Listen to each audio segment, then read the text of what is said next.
আমরা বান্দা কার? যে জমিনে বসেছি জমিন কার? আসমান কার? পাহাড় কার?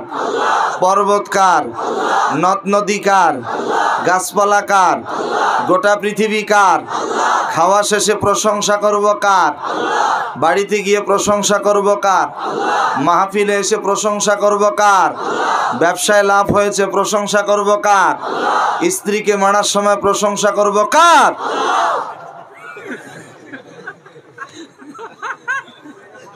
তখনও আল্লাহর। দেখলাম যে আপনাদের তালটা ঠিক আছে, কথা বুঝছেন?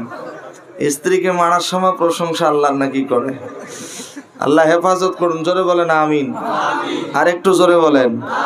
শোনেন, আমি বললেই যে সব ঠিক হবে তা তো না, কি বলতেছি বুঝে শুনে অ্যান্সার দিতে হবে। আল্লাহ আমাদেরকে কবুল করুন, জোরে বলুন আল্লাহুম্মা আমিন। আর একটু জোরে বলেন। সম্মানিত ভাইয়েরা আমার, দরুদুস সালাম বর্ষিত হোক প্রিয় নবী সাল্লাল্লাহু আলাইহি সাল্লামের প্রতি, যে রাসূল ছিলেন মদিনার প্রেসিডেন্ট, মদিনার সেনাপতি, মদিনার রাষ্ট্রপতি, যে নবীর নেতৃত্বে প্রায় 27টি যুদ্ধ সংগঠিত হয়েছিল, যে নবী কোরআনের দাওয়াত দিতে গিয়ে শিহাবে আবু তালেবে 3টা বছর কারাবন্দী ছিলেন, উহুদের ময়দানে, তাইফের ময়দানে রক্ত ঝরিয়েছেন, লোহার হেলমেট মাথায় ফেটে গিয়ে মাথার থেকে রক্ত প্রবাহিত হয়েছে, এমনকি দান মোবারক পর্যন্ত শহীদ হয়েছে।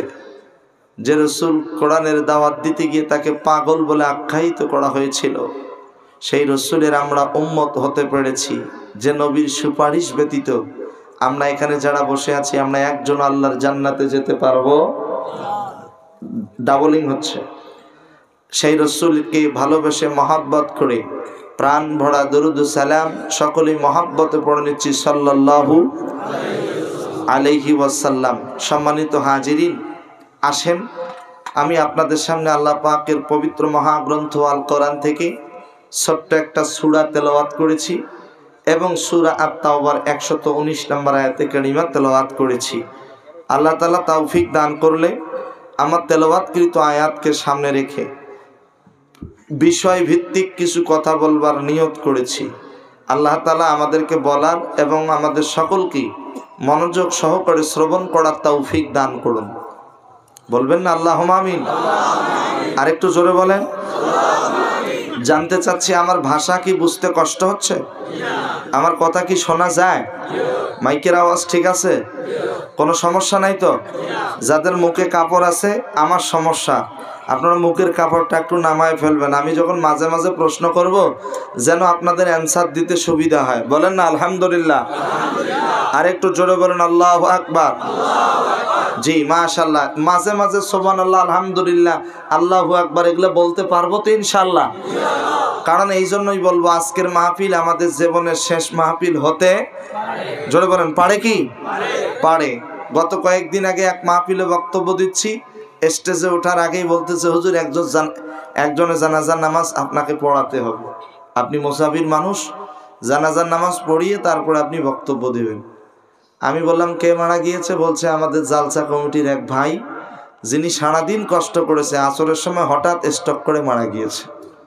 যেই লোকটা বসে বসে কোরআন শোনার কথা ছিল, হাদিসের আলোচনা শোনার কথা ছিল, সেই লোকটা মাহফিল শেষ হওয়ার আগেই চলে গেল কোথায়? কবরে। জোরে বলেন না, কোথায়? কবরে। আপনি আমি যখন মরে যাব, মরে যাওয়ার পরে আপনার নাম আব্দুর রহমান, আব্দুল খালেক, আব্দুল মালেক, মারা যাওয়ার পর আর বলবে না আব্দুল মালেক, তখন বলবে মরহুম আব্দুল মালেক, তাই না?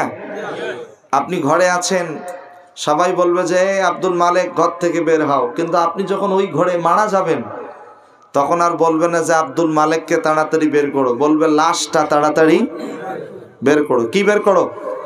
লাশ। জোরে বলেন কি? লাশ। লাশ কি আমাদেরকে হতে হবে? হবে? কুল্লু নাফসি, প্রতিটি প্রাণীকে মৃত্যুর স্বাদ গ্রহণ করতে হবে। জবান খুলে বলেন, এই ঘোষণা কার? আল্লাহ। আরো জোরে বলেন আল্লাহ। আমি আপনাদের জন্য কিছুই দিতে পারবো না। আমার দিকে তাকান, আমি গুনাহগার, আমি এক দেশ থেকে আর এক দেশে এসেছি। রসুল বলেছেন 3 জনের দোয়া কবুল হয়, মুসাফির, মাজলুম, পিতামাতা। আমি গুনাহগার, আপনাদের জন্য এতটুকুন দোয়া করি, আল্লাহ যেন আজকের এই মাহফিল থেকে আমাদের সকলকে গোনা মুক্ত জীবন নিয়ে বাড়িতে যাওয়ার তৌফিক দান করেন। আরেকটু জোরে বলেন আল্লাহুম্মা আমিন। আল্লাহ যেন আমাদের সকলকে কোরআনের জন্য, ইসলামের জন্য কবুল করেন। আরেকটু জোরে বলেন না আল্লাহুম্মা আমিন। একমাত্র দোয়া ছাড়া আর কিছুই দিতে পারবো না। আসেন, দুনিয়াতে চলতে গেলে কিছু আমল করতে হবে। কিভাবে চলতে হবে, চলার নিয়মটা কেমন হবে, কারণ দুনিয়াটা ক্ষণস্থায়ী আর চিরস্থায়ী হলো মরার পর। আপনি যখন মারা যাবেন, মারা যাওয়ার পর আপনি হয়ে যাবেন লাশ। কি হয়ে যাবেন? আর এই লাশটা কবরে যাওয়ার আগে কবরে চলে যাবে বাঁশ। কি যাবে? বাঁশ। এদিকে কি বাঁশ দেয়? কথা বলে না, দেয়? আমাদের বাংলাদেশে ওই লাশ যখন কবরে শোয়ায় রাখে তার উপরে বাঁশ দেয়। কি দেয়? এবং লাশটা কবরের কাছে যাওয়ার আগেই বাঁশ আগে উপস্থিত। কথা কি ঠিক? তাহলে কিসের এত অহংকার? লাশ যাওয়ার আগে চলে যাবে বাঁশ। কি যাবে? শুধু এই কথাটা মনে রাখবেন, আজকের ওয়াজের পয়েন্ট এটাই। লাশ যাওয়ার আগে যাবে কি? বাস। মনে থাকবে তো? মাঝে মাঝে আমি প্রশ্ন করবো, অ্যান্সার দিতে পারবেন? আচ্ছা বলেন দেখি, লাশ যাওয়ার আগে যাবে কি? বাস। আমরা সবাই একদিন হব, আমরা সবাই একদিন হব লাশ। চোখেরই পলকে তুমি হতে পারো লাশ, চিরতরে বন্ধ হবে তোমারই নিঃশ্বাস। হবে আলাম তোমারি নাম মসজিদের মাইকে,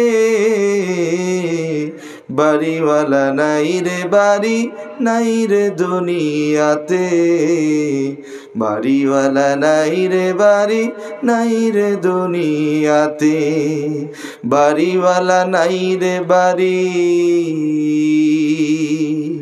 নাই রে দুনিয়াতে, বাড়িওয়ালা নাই রে বাড়ি, নাই রে দুনিয়াতে। কথা বলেন, কথা কি ঠিক? ঠিক। একদিন আমাদের সবাইকে লাশ হতে হবে।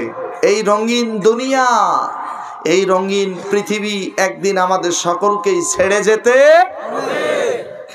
রঙিন এই পৃথিবী ছাড়িতে হইবে, সাদের এই দেহ মাটিতে খাইবে, শূন্য হবে জিন্দেগানি, কার লাগিয়া এত মায়া, এত চোখের পানি রে মন, কার লাগিয়া এত মায়া, এত চোখের পানি। সন্ধ্যা হলে ডুবিবে বেলা, সঙ্গ হবে ভবেরি মেলা, কেউ বা দিবে আখিরি গোসল, কেউ বা দিবে আখিরি গোসল, কেউ বা আনবে আতর দানি, কার লাগিয়া এত মায়া, এত চোখের পানি। কথা বলেন, কথা কি ঠিক? কার লাগিয়া এত মায়া, কার লাগিয়ে তো মহব্বত? আপনি টাকার পিছনে ছুটছেন, আপনি সম্পদের পিছনে ছুটছেন, ওই সম্পদ, ওই টাকা, ওই সন্তান, ওই মা, ওই বাবা, ওই স্ত্রী, ওই বন্ধু, ওই বান্ধবী, কেউ আপনার সাথে কবরে যাবে না, কেউ কবরে যাবে না। ও কাছাড় জেলার মুসলমানেরা, ভারতবর্ষের মুসলমানেরা, তাফসিরের মধ্যে একটা জিনিস দেখার সাথে সাথে চোখের মধ্যে পানি ধরে রাখতে পারি নাই। সেটি কি জানেন? পৃথিবীতে মায়ের থেকে আপন পৃথিবীতে কেউ নাই। পৃথিবীতে সব থেকে বড় আপন হলো মা। কথা বলেন, কথা কি ঠিক? সব থেকে আপন কে? মায়ের মতো আপন পৃথিবীতে জবান খুলে বলেন তো আর কেউ আছে? নাই। তো দেখেন, সন্তান যখন কান্নাকাটি করে তখন মা কি করে? হাজারো কাজের ব্যস্ততার ভিড়েও দৌড়ে গিয়ে সন্তানকে কোলের মধ্যে নিয়ে সন্তানকে খাওয়ায়, সন্তানের কান্না থামায়। মায়ের মতো পৃথিবীতে আপন কেউ নাই। আপনি আমি যখন মারা যাব, মারা যাওয়ার পরে হাসরের ময়দানে মাকে ডেকে বলবো, মা, ও মা, আমি তোমার সেই সন্তান যেই সন্তান তোমার পেটের মধ্যে 10 মাস 10 দিন 9 মাস 10 দিন ছিলাম। ও মা, আমি তোমার বুকের স্তন থেকে প্রায় 7.5 মনের মতো দুধ পান করেছি। মা রে, তুমি আমাকে কত আদর স্নেহ ভালোবাসা দিয়েছো। মা, তুমি কি আমাকে চিনতে পেরেছো? মা চুপ করে বসে থাকবে, কিচ্ছু বলবে না।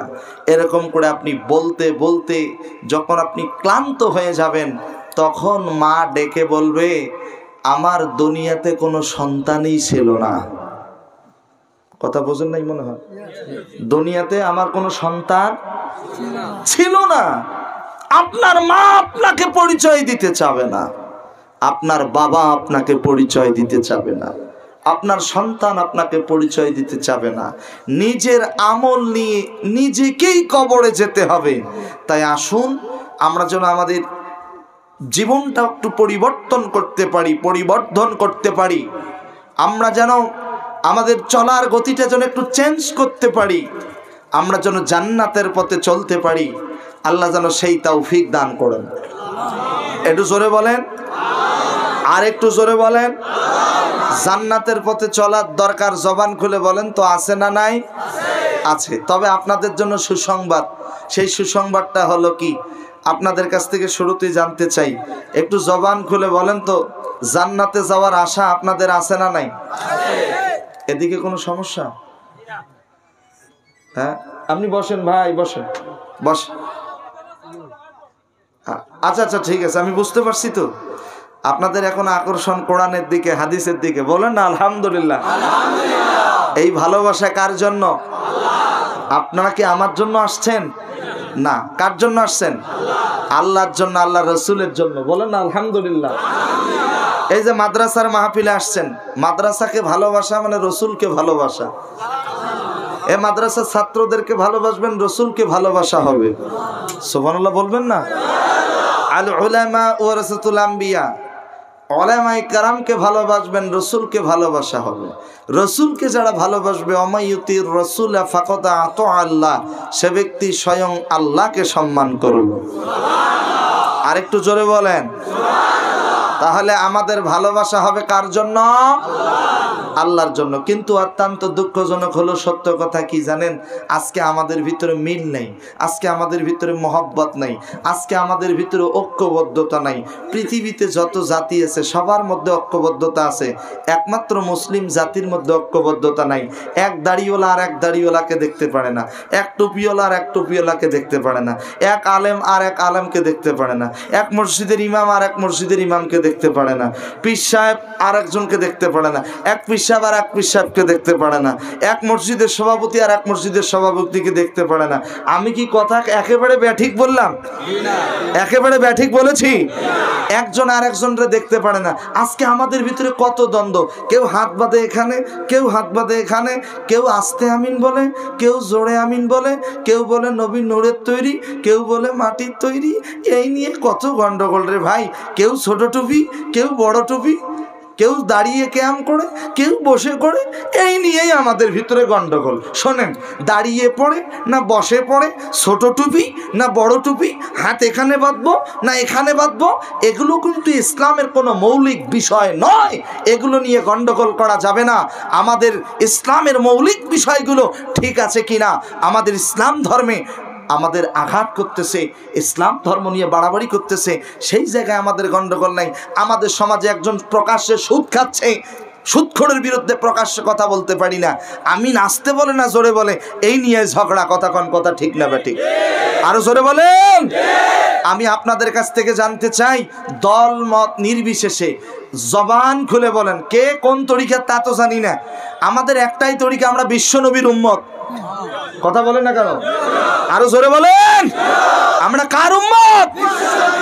আমাদের শেষ নবী আখিরি পয়গম্বর জনাবে মুহাম্মদুর রাসূলুল্লাহ সাল্লাল্লাহু আলাইহি সাল্লাম। জোরে বলেন না আল্লাহু আকবার। বলেন তো আমাদের আল্লাহ কয়জন? আমাদের শেষ নবী কয়জন?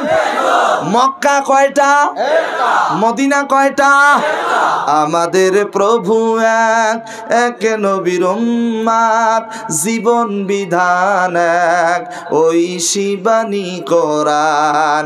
তবে কেন এক নও হে মুসলমান, এক হও করিয়া আহ্বান। বলেন আমিন। বাইতুল্লাহ এক, মদিনা শরীফ এক, উহুদ পাহাড় এক, বদরের মাঠ এক, একটা তো জীবন আর মরণ তো একবার। জীবন কয়টা? জোরে বলেন, মরণ হবে কয়বার? একটা তো জীবন আর মরণ তো একবার, সকলের তরে আছে একই স্থান। তবে কেন এক নও হে মুসলমান, এক হও করিয়া আহ্বান। বলেন আমিন। আর জোরে বলেন আল্লাহুম্মা আমিন। মাশাআল্লাহ, বলেন আলহামদুলিল্লাহ। আপনাদের কষ্ট হচ্ছে? ও, তবে আমার দুঃখ লাগতেছে, একটা কথা বলবো, কষ্ট লাগে। বাবা, আমি একজন মুসাফির, আমি আগেই বলেছি আমি দোয়া ছাড়া কিছুই দিতে পারবো না। আমি দুইটি হাত জোর করে অনুরোধ করে বলতেছি, যারা প্যান্ডেলের বাহিরে এখনো আছেন, যদি সম্মানের সাথে এসে বসতেন আমি খুশি হইতাম। প্রাণ খুলে আপনাদের জন্য দোয়া হবে যারা প্যান্ডেলের বাইরে আছেন। তবে হ্যাঁ, এই যে আমার দিকে তাকান প্লিজ, সবাই আমার দিকে তাকান। ইনশাল্লাহ প্যান্ডেলে জায়গা দিবে না, বলেন না ইনশাল্লাহ? আর একটু জোরে বলেন। যারা বাইরে দাঁড়িয়ে আছেন, বাবা বাবা বাবা প্লিজ সবাই একটু পেছনে এসে বসে যাও, একজনও বাহিরে থাকবেন না। আমি ভলান্টিয়ার ভাইদেরকে বলবো, তাদেরকে বলেন তারা যেন আসে, বসে। আল্লাহ যেন আজকের এই মাহফিল থেকে হেদায়েত নসিব করে। আর একটু জোরে বলবেন না? আরো জোরে বলেন। সবাই জান্নাতের বাগানে আসুক, আমরা চাই কি চাই না? আচ্ছা বলেন, আপনাদের এলাকায় কি কুড়াল আছে? কুড়াল বোঝেন কি? আমার ভাষা বোঝেন? এই যে আমার পূর্বে যে মেহমান কথা বললেন, এবং আমার প্রিয় ভাই, আলহামদুলিল্লাহ আমি অনেক শ্রদ্ধা করি, সম্মান করি। আমি এমনও এখানে আলেম রয়েছে যাদের ছাত্র হওয়ার মতো যোগ্যতা রাখি না, বলেন আলহামদুলিল্লাহ। তো এই যে আপনারা যে আঞ্চলিক ভাষায় কথা বলেন না, মাঝে মাঝে কি বলেন, এই যে কোক্কা হোক্কা, আমি বুঝি না, মাঝে মাঝে বুঝি না। আপনাদের এই যে আমাদের বাংলাদেশের সিলেট অঞ্চল, এই সিলেট অঞ্চলের সাথে আপনাদের ভাষাটা একটু মিল আছে। আর সিলেট থেকে আমার বাড়ি অবশ্য বেশি দূরে নয়, সিলেট থেকে 700-750 কিলোমিটার দূরে। কথা বোঝেন নাই মনে হয়? কত কিলোমিটার? 700 না 800, প্রায় 800 কিলোমিটার, অনেক দূর, তাই না? আপনাদের এই ভারতের একটা ওয়েস্ট বেঙ্গল রাজ্য আছে না, পশ্চিমবঙ্গ? পশ্চিমবঙ্গ রাজ্যের কুচবিহার, শিলিগুড়ি নাম শুনছেন তো? ওই জেলাগুলোর অপোজিটেই হলো আমার জেলা লালমনিরহাট, রংপুর জেলা। অনেক দূর আমার বাসা। সিলেটের ভাষা আমার একটু বুঝতে কষ্ট হয়, তো আমার ভাষা বুঝতে আপনাদের কষ্ট হচ্ছে না তো? সবাই বলেন আলহামদুলিল্লাহ। তাহলে বলেন তো, কুড়াল চেনেন? কুড়াল? আচ্ছা যুবকরা একটু বলেন তো, কুড়াল দিয়ে কি কাটে? গাছ। গাছ বাঁশও কাটে? বাঁশও কাটে তো। আচ্ছা এই দেখেন, কুড়াল দিয়ে একজন এরকম করে গাছ কাটতেছে, বিশাল বড় বড় কোপ মারতেছে। তো এবার বাঁশ আর গাছ বলতেছে, কুড়াল এত জোরে জোরে কোপ মারিস না রে, তুই তো আমারে কাটবি, তো আস্তে আস্তে কোপ মার, এত জোরে জোরে মারতেছিস কেন? কথা বোঝেন নাই মনে হয়? তো এবার কুড়ালকে যখন এই প্রশ্ন করছে, কুড়াল এবার উত্তরে বলতেছে কি জানেন? কুড়াল বলছে, এ বাঁশ, এ গাছ, আমি কি তোরে একাই মারতে পারি রে? তুই তাকায়া দেখ, আমার পাছায় তোর জাত ভাই ঢুকায় দেওয়া আছে। কথা বোঝেন নাই মনে হয়? কি ভাই? কি ভাই? জাত ভাই বোঝেন নাই মনে হয়? বাঁশ ঢুকায় দেওয়া আছে, গাছ ঢুকায় দেওয়া আছে। আমি কি আর একাই এত জোরে কোপ মারতে পারি? আমার প্রিয় ভাইরা, কি বলবো দুঃখের কথা, আজকে ইসলামের 12টা বাজায় দিচ্ছে, ইসলামের ভিতরে দ্বন্দ্ব বাজায় দিচ্ছে, ইসলামের ভিতরে গন্ডগোল লাগায় দিচ্ছে আলেম শ্রেণীর এক প্রকার সালেম মুনাফিকরা। কথা বলেন, কথা ঠিক কিনা? এরা শুধু গন্ডগোল লাগায় দেয়। কিভাবে ইসলামের ভিতরে গন্ডগোল লাগায় দেয়? ফতোয়া দিয়ে বেড়ায়। ফতোয়া দেওয়া পার্টি আপনাদের ভারতে মনে হয় নাই? জোরে বলেন না কেন, আছে না? নাই, খালি কথায় কথায় বলে সহি হাদিস, সহি হাদিস। কথা কম না কেন? জ্ঞানী যারা বুঝে তারা ইশারায় এই ফিতনাবাজ গোটা পৃথিবীতে ছড়িয়ে পড়েছে, এরা হচ্ছে ইহুদি নাসারাদের দালাল। কথা বলেন ঠিক কিনা? আমার ভাই ভাইরা, নবীর মহাব্বতে যারা কথা বলে তাদের বিরুদ্ধে কথা বলে, এরকম আহলে হাদিস নামক ফিতনাবাজ কিছু গোটা পৃথিবীতে ছড়িয়ে পড়েছে। কথা বলেন, কথা ঠিক না বা ঠিক? মন খারাপ করলেন নাকি? হক কথা বলতেই হবে ইনশাআল্লাহ। জোরে বলেন ইনশাআল্লাহ। আমাদের প্রিয় একজন মুফাসসিরকে আমরা হারিয়েছি কিছুদিন আগে।